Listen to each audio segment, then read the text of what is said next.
আসসালামু আলাইকুম এভরিওয়ান।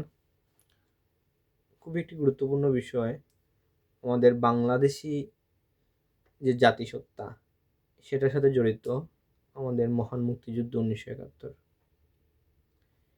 এই গৌরবোজ্জ্বল মুক্তিযুদ্ধের ইতিহাসের সবচেয়ে কলঙ্কিত একটি অধ্যায় হচ্ছে আমরা এখন পর্যন্ত বাংলাদেশের মুক্তিযুদ্ধে কতজন মানুষ শহীদ হয়েছে পাক বাহিনী দ্বারা, আলবদর, আল শামস বা যারা যুদ্ধাপরাধী ছিল এদের দ্বারা কতজন মানুষ শহীদ হয়েছে, কতজন মা বোন নির্যাতিত হয়েছেন, তার কোনো প্রকৃত হিসাব আমাদের কাছে নেই।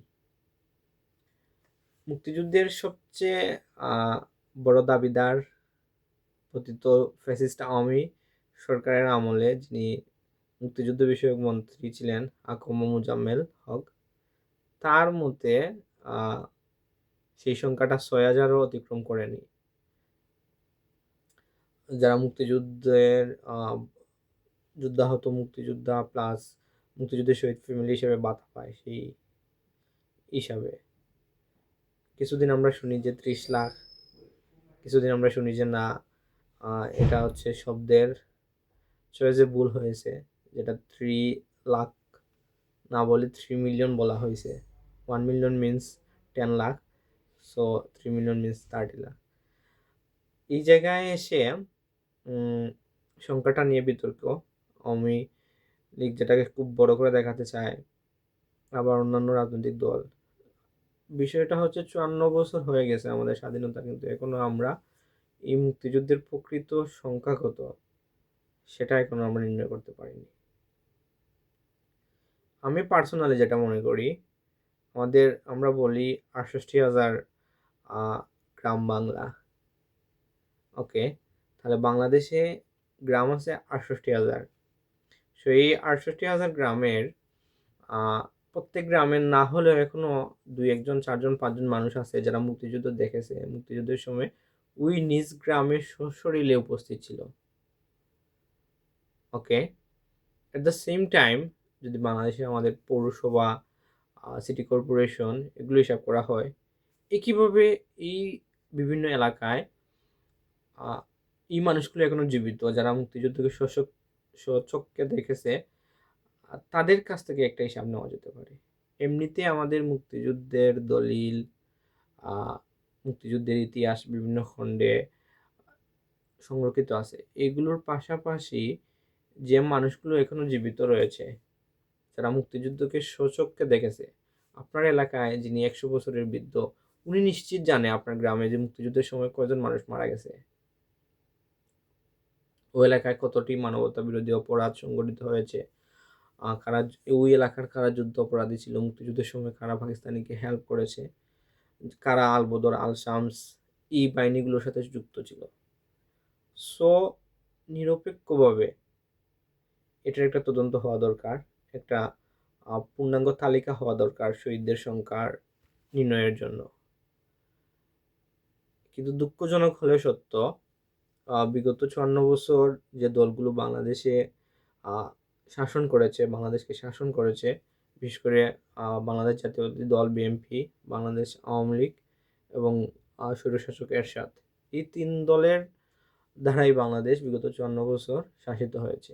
কিন্তু একটা দলও কোনো একটা উদ্যোগ নেয় নাই যে আমরা এই অমীমাংসিত একটা বিষয়, যেটা আমাদের জাতিসত্তার সাথে জড়িত, যেটা আমাদের ইতিহাস ঐতিহ্যের সাথে জড়িত, এই একটা সুরাহা করা দরকার। মানে সবাই এটাকে পুঁজি করে জিয়ে রাখে, মানে জিয়ে রাখছে যে আমরা পরবর্তীতে এটাকে পুঁজি করে যাতে নির্বাচনে একটা ব্যবসা করা যায়। বর্তমানে বাংলাদেশে interim government, doctor Mohammad Yunus, Nobel বিজয়ী এবং সর্বজন শ্রদ্ধেয় ব্যক্তি, উনি যদি ইচ্ছা করেন এই মুহূর্তে একটা কমিশন, যেভাবে আমাদের বিভিন্ন নির্বাচন কমিশন, পুলিশ সংস্কার কমিশন, এইরকম কমিশন গঠন করা হয়েছে, এই মুক্তিযুদ্ধের অমীমাংসিত বিষয়গুলো নিয়ে একটা কমিশন গঠন করা যেতে পারে। সেই কমিশন নিরপেক্ষভাবে মুক্তিযুদ্ধের প্রকৃত সংখ্যা, মুক্তিযুদ্ধে নির্যাতিত মা বোনদের সংখ্যা এবং যারা ওই সময়ে মানবতা বিরোধী অপরাধে জড়িত ছিল, যুদ্ধ অপরাধের মতো গুরুতর অপরাধে জড়িত ছিল তাদের তালিকা, পূর্ণাঙ্গ তালিকা। একপাশে আপনি বায়োডাটা বা ছকাখারে করলেন, যেখানে ওই এলাকা ভিত্তিক, গ্রাম ভিত্তিক, ওই গ্রামে ওই এলাকায় কতজন মানুষ মুক্তিযুদ্ধের সময় মারা গেছেন, শহীদ হয়েছেন, কতজন মানুষ নির্যাতিত হয়েছেন, এবং সাথে সাথে ওই এলাকায় ওই সময় কারা পাকিস্তানি বাহিনীকে হেল্প করেছিল। প্রকৃত যুদ্ধাপরাধী যেই হোক, যে দলেরই হোক, সে বিএনপি হতে পারে, আওয়ামী লীগ হতে পারে, জামাত ইসলামী হতে পারে, বাম কোনো দল হতে পারে, নিরপেক্ষ হতে পারে, যেই হোক, তাদের একটা পূর্ণাঙ্গ তালিকা দরকার, যে এই ব্যক্তিগুলো এই সময়ে যুদ্ধের সময় পাকিস্তানি আর্মিদের সহযোগিতা করেছে, বাংলাদেশের বিরুদ্ধে অবস্থান নিয়েছে। এরকম করে একটা 3 খণ্ডে, 4 খণ্ডে, 5 খণ্ডে, 50 খণ্ডে, যত খণ্ডই হোক, আমরা একটা পূর্ণাঙ্গ তালিকা চাই এই মুক্তিযুদ্ধের। সামনে যে এই সরকার যদি না পারে, সামনের যে সরকার 2026 সালে আমরা আশা রাখছি বাংলাদেশে একটা ফ্রি ফেয়ার ইলেকশনের মাধ্যমে গণতান্ত্রিক সরকার আবার ক্ষমতায় আসবে। যে দলই আসুক, বিএনপি আসুক, জামাতে ইসলামী আসুক, এনসিপি আসুক, যারাই আসুক, তারাও এটা উদ্যোগ নিতে পারে যে আমরা অন্ধ দলভক্ত না হয়ে, দলখানা না হয়ে, আমার দলেরই হোক, যে প্রকৃত মুক্তিযোদ্ধা তার হিসাব আসবে, যে প্রকৃত মুক্তিযুদ্ধের ভিকটিম তার হিসাব আসবে, যারা এই সময় অপরাধে লিপ্ত ছিল তার হিসাবও আসবে।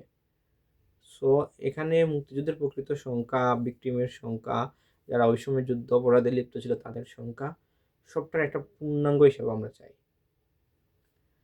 এই জুলাই গণঅভ্যুত্থানে আমরা দেখেছি সরকার যে জায়গায় ব্যর্থ হয়েছে, মাননীয় ধর্ম উপদেষ্টা যেখানে বলেছেন, সেই জায়গায় জামাত ইসলামী মুক্তিযুদ্ধে এই দ্বিতীয় স্বাধীনতায় বা গণঅভ্যুত্থানে 24 জুলাই অভ্যুত্থানে যারা শহীদ হয়েছে তাদের একটা পূর্ণাঙ্গ তালিকা প্রায় 10 খণ্ডে এরকম সামথিং প্রকাশ করেছে। সম্ভব করা হয়েছে, সম্ভব বিস্তারিত। ঠিক একইভাবে আমরা আশা রাখি আমাদের 71, এটা আমাদের শিকড় অস্তিত্বের সাথে জড়িত, সেটার একটা পূর্ণাঙ্গ তালিকা জামাত ইসলাম করবে, ক্ষমতায় আসুক বা না আসুক। হ্যাঁ, এটা একটা দীর্ঘমেয়াদী প্রক্রিয়া, অনেক সময় শ্রম লাগতে পারে, বাট এটা শুরু করা আমার মনে হয় দরকার। আমি যে কথাগুলো বললাম, যে থিওরি দিলাম, বা যে ওয়েতে মুক্তিযুদ্ধের প্রকৃত সংখ্যা, যুদ্ধাপরাধীদের প্রকৃত সংখ্যা, ভিকটিমের সংখ্যা নির্ণয় করছি, এর চেয়ে বেশ ভালো কিছু আপনার কাছে আছে। আপনি আপনারটা শেয়ার করেন, আপনার চিন্তা, আপনার মতামত দেন।